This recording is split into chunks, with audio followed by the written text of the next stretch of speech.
Kryptomeny, kedy šortovať a kedy longovať. Zarábajte na raste aj poklese. Chcete maximalizovať svoje zisky z kryptomien? Naučte sa, kedy využiť šortovanie a kedy longovanie. Táto stratégia vám umožní profitovať bez ohľadu na to, či trh rastie alebo klesá.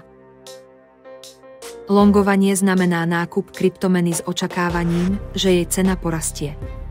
Je to klasická investičná stratégia, kde zarábate na raste hodnoty aktíva. Šortovanie, naopak, znamená požičanie si kryptomeny a jej predaj s očakávaním, že jej cena klesne. Následne ju odkúpite späť za nižšiu cenu a vrátite požičiavateľovi, pričom rozdiel je váš zisk. Longovanie je vhodné, keď očakávate rast trhu. Sledujte fundamentálne analýzy, novinky a trendy, ktoré naznačujú pozitívny vývoj. Technická analýza vám tiež pomôže identifikovať vhodné vstupné body. Hľadajte signály ako prelomenie rezistencie, formácie ako hlava a ramená alebo dvojité dno. Šortovanie je ideálne, keď očakávate pokles trhu. Negatívne správy, regulácie alebo technické indikátory môžu signalizovať blížiacu sa korekciu. Technická analýza vám opäť pomôže. Sledujte prelomenie supportu, formácie ako hlava a ramená alebo dvojitý vrchol. Dôležité sú aj indikátory ako RSI, Relative Strength Index, signalizujúce prekúpenosť.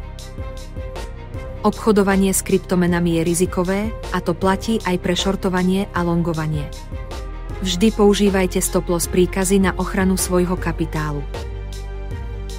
Nikdy neinvestujte viac, ako si môžete dovoliť stratiť. Diverzifikujte svoje portfólio a nevsádzajte všetko na jednu kartu. Dôkladne si preštudujte každú kryptomenu predtým, ako do nej investujete. Používajte pákový efekt opatrne. Zvyšuje potenciálne zisky, ale aj straty. Začnite s malými pozíciami a postupne ich zvyšujte, keď získate viac skúseností. Sledujte trh a prispôsobujte svoje stratégie.